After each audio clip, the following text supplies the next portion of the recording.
160-year-old history there. And, I've been lucky to be a small part of that. What did you learn going through that process and sort of going through the steps within the organization to where you are now? I think it's one of those things that feeds into building a career over time. Well, if you were to say, here's what legal practice looks like 5 years from now, what do you think would be different?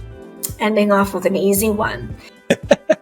I love it. It's excellent. But it's a different skill set to distill complex concepts for executive audiences, often non-legal, mostly non-legal. I'm going to start with some basics, and I really wanted to get started with a bit of an introduction of who Sandra Perri is. So Sandra, I'll go back now in time and say, tell us a bit about where you grew up, a little bit about the upbringing, and some of the steps that led to who Sandra is today. We know our upbringing is so critical to who we become. Yeah, sure. Well, it's great to be with you today, Gary, and a nice way to end off the week. So thanks for having me. So I'm Sandra Perri. I'm born and raised in Toronto, one of 3 girls born to Italian immigrants. Dad came over when he was 12 years old. My mother came over on her own with one other relative already in the country when she was 18. And the 3 of us grew up in the GTA. I went to school in Toronto, right up to law school, and then sort of, worked throughout because we were always taught to really focus on work ethic, and sort of that immigrant upbringing, I think, probably played into that a little bit. And then sort of, landed in law school and a pretty traditional, not that unexpected course from there. Started off in a law firm and then, moved in-house at a certain point to get a bit of a taste of something different. And that led me to Sun Life, where I've been to, where I've worked for almost 14 years, which is kind of hard to believe. And I like to say, my legal career, at least, I've only worked 2 places, but I've had lots of different jobs. And as it happens, Sandra, it's sometimes, especially big in-house positions, will have a variety of experience built in one place. I want to go back a little bit to your upbringing.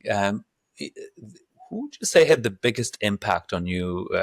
And at this point, we'll say growing up, and then I may ask you throughout the course of the career. It may be the same answer, but just worthy nevertheless.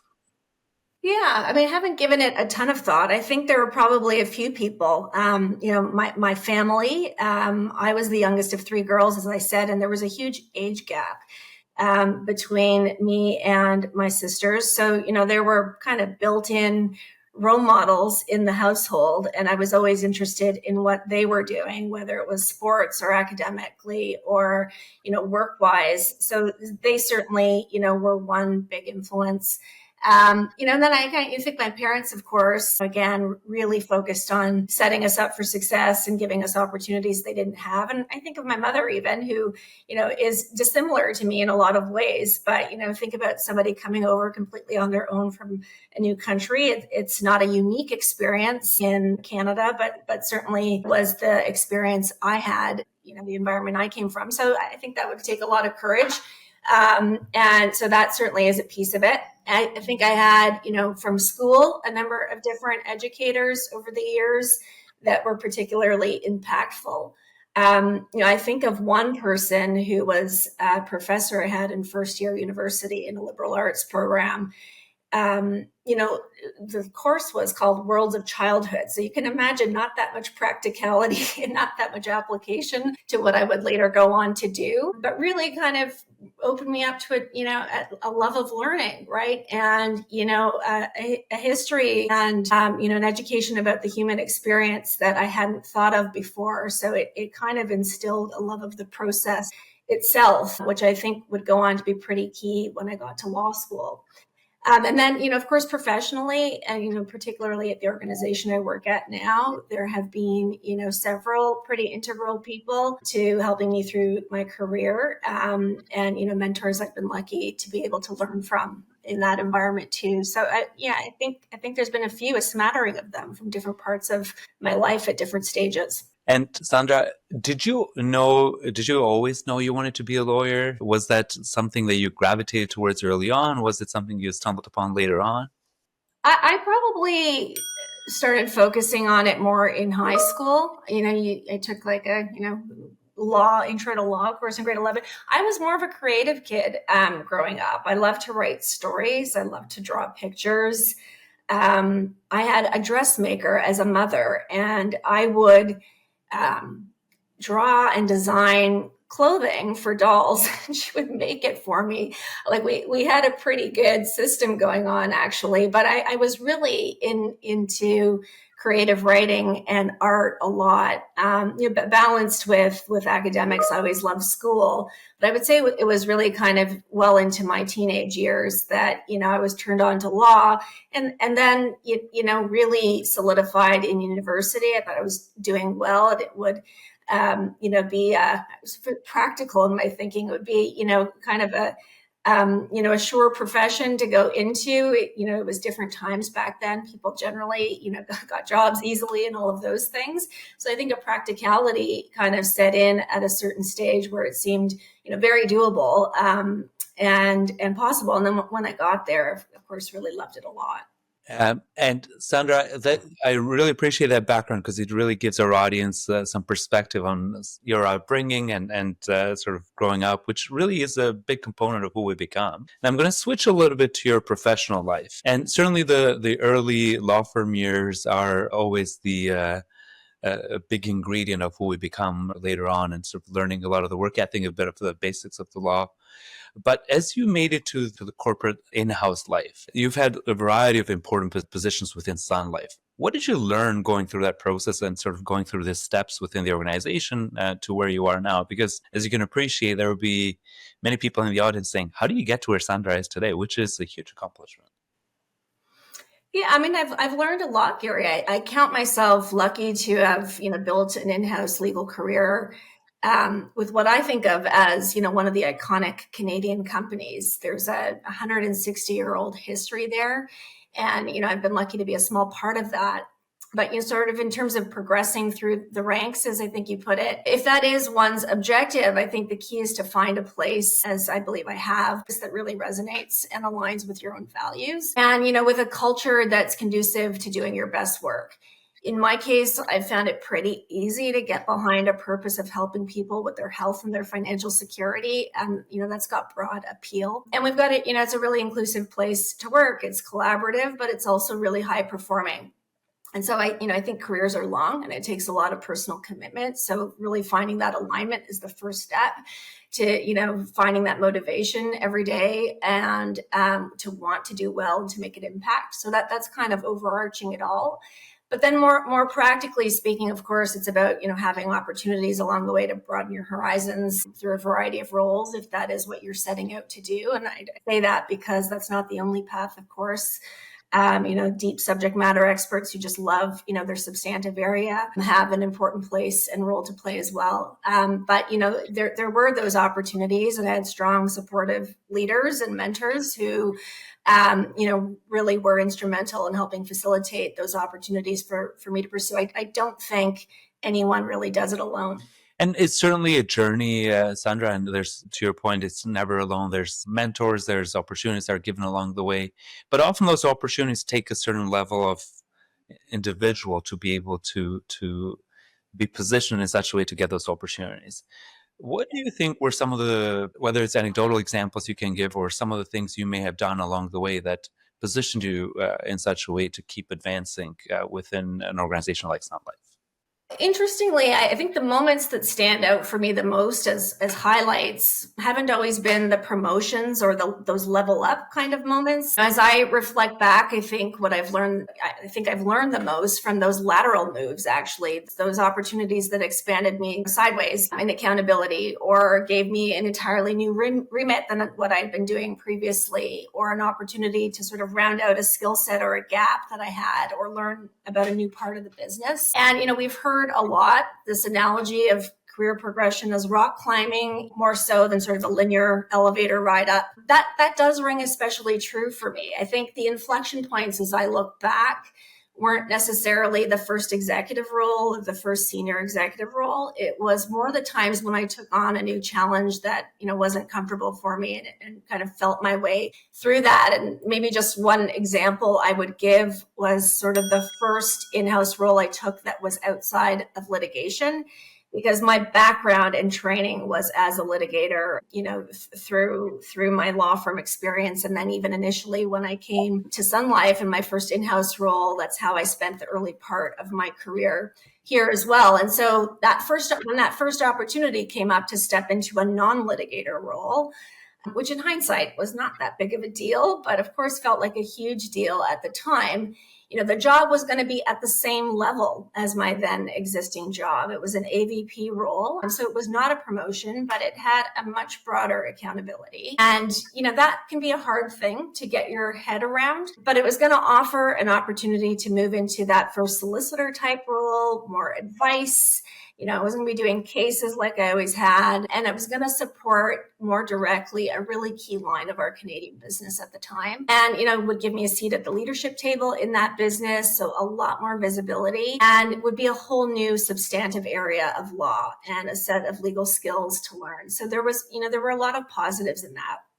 And I kind of realized that we're so hardwired almost to think of success as limited to progression upwards that we can forget about that learning journey to get there, and that those interim roles or those detours, if you will, can really help ready us, which really, I think, goes back to your question. How can you position yourself? It's those opportunities, I think, that ready us for the next thing that we may wish to pursue. So it was kind of a really important early lesson in zooming out, seeing the bigger picture and really, kind of understanding myself, what my short-term objectives were, but more importantly, what my long-term objectives were, and, work toward that incrementally, which requires, some sideways movement sometimes. So I think that's one personal tidbit I'd offer about growing and managing an in-house career. If of course, your objective is to gain versatility and become to become a general counsel. But I think, Sandra, that's actually really great advice because it has a broad application. And to your point, although it may have seemed lateral in the sense that it didn't necessarily have a title promotion, you had more responsibility, more exposure to certain areas, and sort of raising your hand and saying, hey, I'll do this. That's actually we see that consistently, especially on this podcast, as part of the ingredients for success, is that take that opportunity when it's given and other doors will open that you may have otherwise not had so linearly, so to speak. Yeah. I think sometimes as lawyers, we like to play it safe. And I'm sure it's been said on your show before, too, that we can tend to be risk averse. But I don't think you can stay under the radar if your objective is really to get broader experience and eventually move up. And so just because we touched on advice, Sandra, there will be many lawyers out there, especially young women in law, looking at your journey and saying, this is something, there's a lot you can learn from and something you can do. And I think you had some advice built in there, but is there anything else you'd want to say to anyone wanting to follow on your footsteps in terms of some of the other key elements to this success? Yeah, I think we've touched for sure on the idea of doing things that are, uncomfortable because they help you to grow. And as I've said, I think that's particularly crucial for aspiring general counsels to gain sort of that broad, diverse experience and exposure to different things, and to learn along the way to be flexible and adaptable and build that versatility. But beyond that, there probably are some more tactical, pieces that, I have worked at and I frankly continue to work at because I think it kind of never ends. But, one of those is really trying to develop, even though we're lawyers, right? We work in a context of a broader, a corporate environment. In our case, a multinational corporate environment. So really, I think trying to develop that broader business acumen, that broader financial acumen, and a global perspective, understanding your company's business model, the industry, strategic priorities, which change over time, and really kind of position yourself with all of that context to be that solutions-oriented partner, more so than just that legal advisor role that is more inherent or central to who we are sometimes. So that would be one. I would not undersell the importance of constantly working at clear communication and plain language. We champion that in our legal teams at Sun Life, and we'll periodically dust off training and make everybody go through it and make them more alive to tools we have available on the technology front to help with that. But there's a tendency, I think, for lawyers to think we're really great at communication because we're good writers, we're good communicators, but it's a different skill set. I think a really different skill set to distill complex concepts for executive audiences, often non-legal, mostly non-legal executive audiences. And it's a really key thing to succeed at the executive level. And it is, I think, the single most important thing that enables the speed of decision making. People want actionable, clear advice. They often want to be told what's the best thing to do, all things considered. And that clarity is just so important. And we can really lose sight of that sometimes. I think that's a key one. We've talked about building up substantive experience. I think, though, while you're doing that, another point I'd add is to not forget about building up your leadership capabilities. Often the more senior you go in an in-house environment, you're managing teams, you're managing initiatives, you're being measured against your outcomes. Those outcomes should align to corporate objectives. It's the way we're comped. It's the way, that we're rewarded and recognized. And, I think we're only so good as the people we're developing around us as well. So I think that is another key one. And then, maybe finally, Gary, I'd add the importance of relationships and networks, not just internally, but externally too. Internally, obviously, relationship building is crucial to building, trust and helping you navigate through, particularly a big organization when you're trying to get things done and solve problems. And I think it's something that you need to work at proactively, right? Not just waiting till a problem, like the foundation has to be there before an issue arises. So it is something you really have to think about proactively on the internal front, but external networks are super important too, right? Not only for the person individually, professionally, but also because it makes for, a more effective performance back at work. When I go out into the world, whether it's a conference or a law firm event or a panel discussion or whatever it is, sometimes it's hard to create that space, and we're all juggling lots of different things at home and at work. But I'm invariably glad that I did afterwards because, not just for connection, I thrive on that. I do thrive on connecting with people, but my desk, I invariably will have a new insight or a new idea or a different way of thinking about something, or I've drawn a parallel to something we're doing at work that can benefit from something I learned from somebody who works elsewhere. And so, I find that really, worthwhile and energizing. And I think it's one of those things that feeds into building a career over time. And Sandra, there's a lot to unpack with all the advice you had right now. So I think for a lot of the listeners, they're going to have to pause this and take some notes as they actually take it. But I mean, I have witnessed your approach to networking and to really connecting with people. But one of the things you do really well is actually listen. So it's genuinely listening, because that's really how you get the ideas that you can draw parallels from and say, let me think. It gives you perspective that you can apply to other things. So I think I've seen that in practice, and it really is great advice, because that can truly open up certain doors that sometimes we have a bit of tunnel vision when we do our day to day, and those different perspectives only come through as we talk to other people. Exactly. The other thing that I thought was really valuable, just the fact that you can actually learn what the business really needs, and it doesn't always come innate to lawyers to say, listen, you're here to serve some business needs. If you don't understand their context very well, you're not going to add value well. And so that's great advice. I've seen that time after time where sort of in our training as lawyers, we're a bit siloed on a certain area of practice, certain area of expertise, and don't always see the bigger picture. So that's great advice. Sandra, I will ask you something, just because we talked about how you add value in-house to the business, but external counsel, similarly, how can they add value to you so that it can make it easier for the business to we talked about speed of decision making, et cetera. And one of the things that I've heard time after time in talking to in-house counsel is that sometimes you'll get the lengthy memo, et cetera, versus what you need is sort of an advice that inherently it has a little bit of risk built in it. but that speed of decision making is so critical. What can external counsel do to make your life easier?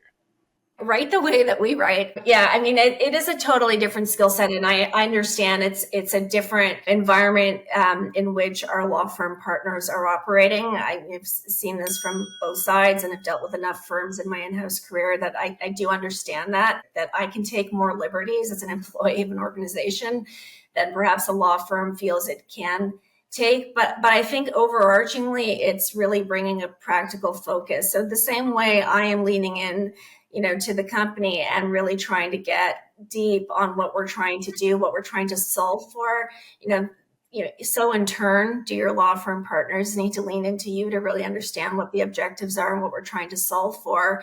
And then, once there's clarity and alignment around that, what is the thing that is most going to help me, as the client, to do that. And, sometimes it is if it's something, depending on the complexity, sometimes it really is, a deep analysis that turns over every stone.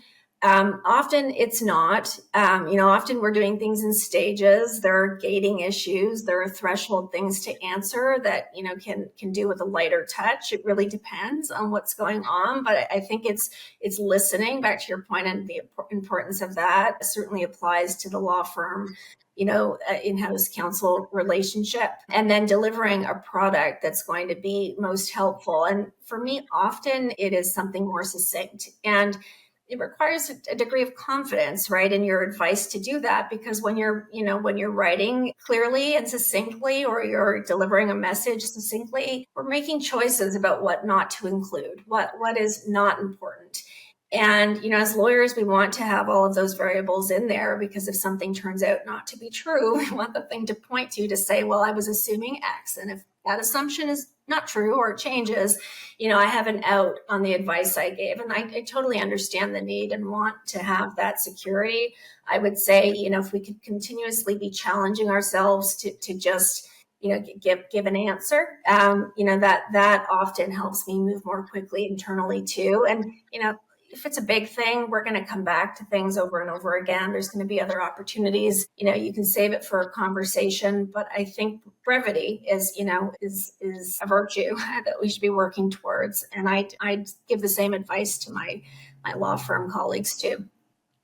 And Sandra, it's almost, and I'll have to look up the name of the writer because it's escaping me right now, but it was a famous European writer writing to a friend and said, I wrote you a long letter because I didn't have time to write a short letter to you. And it's a bit of that. It's that brevity often requires a bit more thinking to really distill it, but often that's what you need, because the amount of decisions you have to make is only growing. And that really, the way I see it is, that's how you add value as a partner. It's help me make those decisions faster. Yeah. And I will dive in a bit on this note a bit further. So you have a variety of areas of law you oversee, Sandra, and that's sort of that portfolio has grown over time. How do you manage to have a line of sight to all these areas? What are some of the tips that you have on that front? Yeah, well, I think I'm getting my biggest dose of that yet with this latest mandate that I took on at the start of the year with general counsel responsibility for our corporate functions, because it's really broad and covers everything we do at the corporate level across the firm globally. So this more than ever, you kind of need to hone in on what's key. I think a few strategies have served me well, because you're, by definition, not going to be an expert in all of those things, nor is that the expectation. First is I really don't subscribe to that notion of fake it till you make it.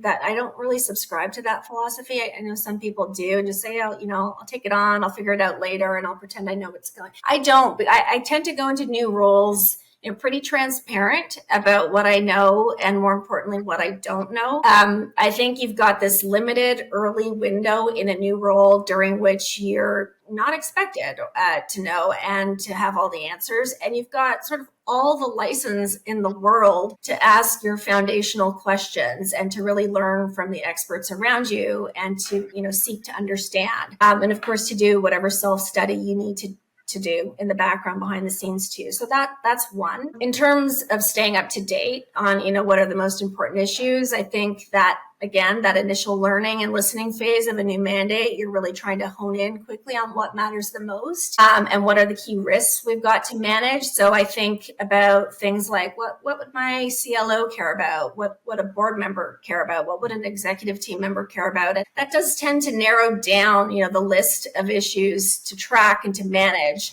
And then, prepare for that list to be fluid and to change over time, because the environment in which we operate changes all the time and is particularly uncertain now. And so I think the nature of the businesses we support will continually evolve too in light of that. And so too do the issues you need to focus most on. And then finally, and I think most importantly, and really an extension of that second point, you leverage the talents and expertise of your colleagues, right? We're surrounded by deep experts, both in the legal teams and in the business and the corporate functions.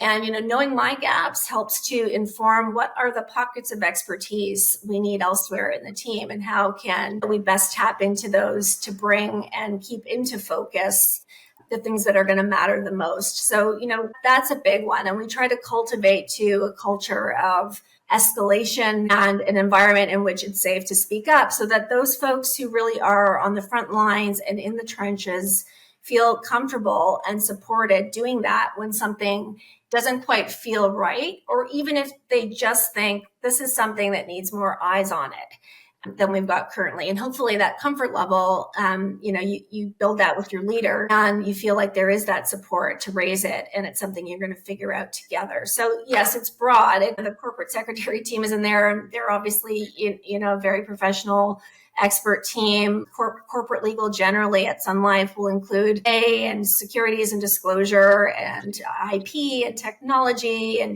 technology transformation and cyber. Legal ops is in there. Global HR is in there. Sustainability is in there. I feel like I'm going to forget some, but clearly I can't possibly be deep on all of those things. But somehow working together and having great people around you, you are surfacing the right things. No. And Sandra, it's great advice. Like you're never going to be a specialist in all these areas. It's impossible. But I think that building the right team around you with the right expertise can really help bridge that gap well. Sandra, I have one more question for you before we go to what we call the rapid fire questions portion of our podcast. And for this one, it's really more around, there's been a fair bit of change in the legal space, some of it more tumultuous than others. What advice would you have for lawyers, perhaps even for business leaders more broadly, around how to navigate around a level of uncertainty? We know lawyers really struggle with uncertainty. So by definition, the more certainty we have, the easier our jobs become. But that's why this advice becomes so critical. Yeah, no, I think we're certainly experiencing that in spades in the current, economic, political, and legal and regulatory environment. And it is in times like these that it's important to come back to basics, I think, right? To try to emulate the behaviors necessary, not only to survive those moments, but to thrive and stay collected and poised through them. We always talk about the core competency of the in-house lawyer to manage and navigate complexity and ambiguity, and to make decisions and give advice when information is imperfect and often incomplete. That is really uncomfortable. Going back to several of the points we made this morning, that is really uncomfortable, and yet that is the job. And so you try and do that, you try and emulate that, and really realize in those moments the impact that your behavior and the way you're showing up is going to affect others around you, right? So if you're going to be really reactive or panicked, in those times, that's not going to help. I think maybe more practically, you try and ramp up on communication, right? To quell anxiety and be as transparent as you can. Maybe if you've got a meeting cadence with your team of every couple of weeks, when things are in flux around you, maybe you want to speak more frequently, both connecting one-on-one with people and then bringing the team together and making a commitment to share whatever you can as quickly as you can. And, there will always be pieces that you can't, but whatever you can share, you will, and you'll do that quickly so that people feel like there's a free flow of information. I think that is, important. And, it's also kind of important that you're along the way building up this, we talked about safety to speak up, but if you're building an environment where people feel like they can contribute, you want novel and innovative ideas in times of uncertainty. You're dealing with complex problems that are different than you've seen before. And it takes all of the big brains on your team and around you and colleagues all over to come together and work through those things together. So I think kind of having cultivated that environment along the way, serves you well when you've got to react in times of uncertainty.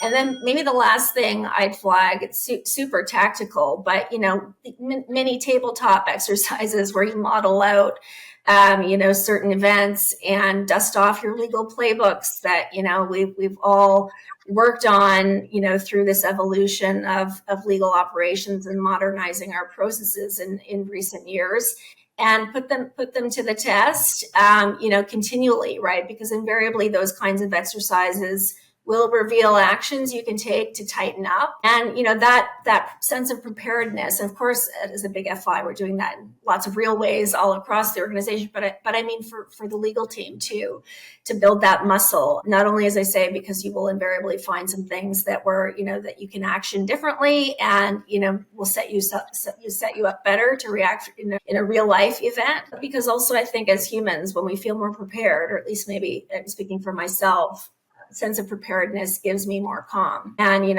that can be the one thing you can do to steady yourself when other things are not in your control. That's great advice, Sandra. And I know it'll resonate because as you know, this is happening all around us. And I think you'll have a lot of the audience listening attentively being like, okay, that actually resonates. I will move on, Sandra, to what we call a rapid fire question. So for this, first thing that comes to mind, one word answer, not to limit you, but we're not looking for lengthy answers. So the first one, how many languages do you speak? Can I use decimals in my answer? Let's say 1.4. English is the one, and then plus a smattering of Italian and an even smaller smattering of French. Well, Sandra, because being a lawyer, I had to give you the opportunity for a decimal. Otherwise, you're never going to get a straight answer without disclaimers.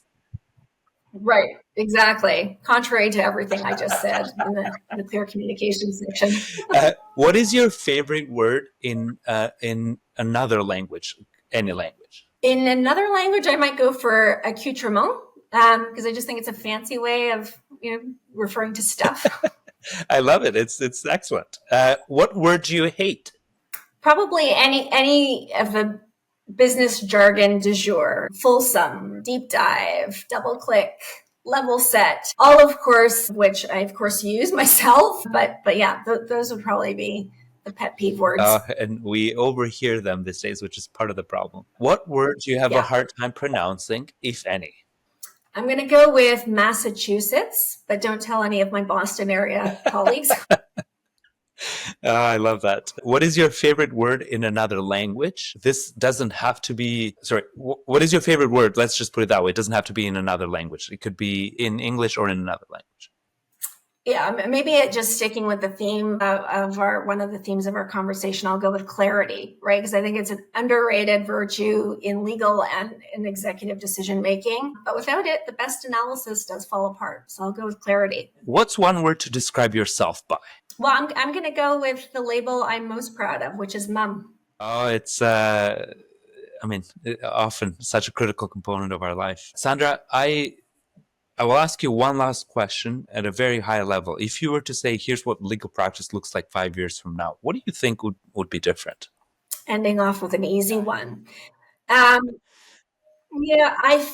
hope we will get to a spot where we are not, as legal professionals, only tolerating technological advancement, but where we're truly embedding it into our daily practice such that we are freeing up capacity to really focus on the more judgment intensive, more creative, challenging, and interesting work. So to really understand and come to terms with the opportunity of it and see it embedded into legal practice more than just hiving off pieces of process to automate, but really kind of embedding it. Because I think it gets to so many of the other things we've talked about, moving faster, making faster and better decisions, and more data-informed decisions, which we didn't really touch on.